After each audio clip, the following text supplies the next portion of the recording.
Nah cerita kurban juga seperti itu. Dulu tokoh-tokoh Quraisy penunggu Ka'bah itu dulu sudah ndak tauhid, sudah musyrik kalau dalam bahasa agama. Itu di mana-mana termasuk kebutuhan pokok manusia itu kalau kumpul-kumpul itu makan-makan. Itu mulai dulu.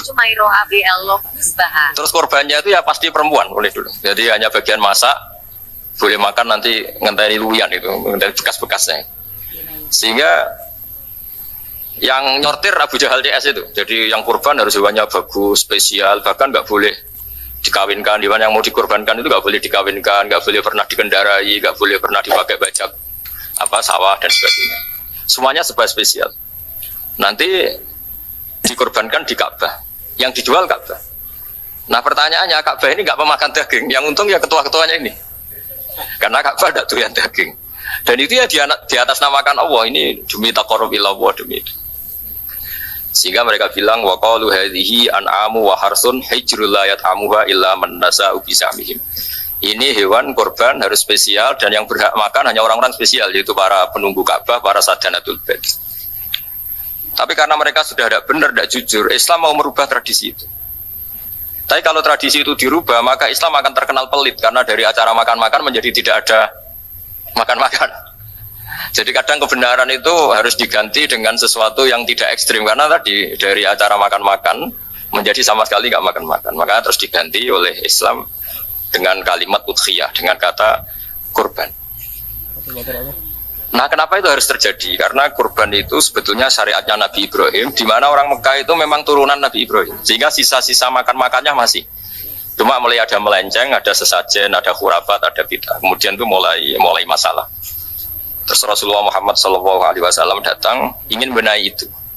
Tapi yang dibenahi adalah menghilangkan kemusyrikannya, bukan makan-makannya. Akhirnya diganti oleh ulama.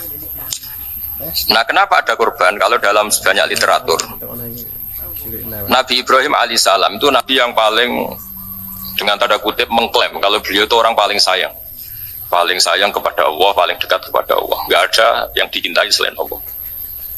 Beliau memaklumatkan itu baik secara lisan maupun di gemuruh hatinya, di bisikan hatinya, di detak jantungnya, pikirannya seperti itu.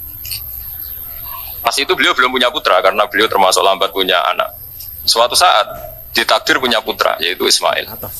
Pas seneng-senengnya jalan, pas seneng-senengnya punya anak, sama Allah disuruh nyembelih.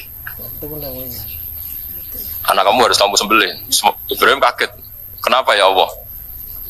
Kamu adalah orang yang sering ngomong bahwa yang paling kamu cintai saya. Tapi setelah ada anak kamu, kayaknya enggak. Protes Nabi Ibrahim, Pak. Yang benar Gusti, iya harus anak kamu. Karena beliau kadung janji, kadung komitmen yang paling dicintai Allah, tidak ada yang lain. Saya akan mencintai engkau ya Allah, meskipun harus mengorbankan anak saya. Sehingga cerita terus disyariatkannya korban itu. Ketika Nabi Ibrahim berkomitmen melaksanakan perintah itu, Ismail juga mau nurut, bersama Allah diganti oleh hewan kurban yang bernama kambing. Sehingga versi cerita itu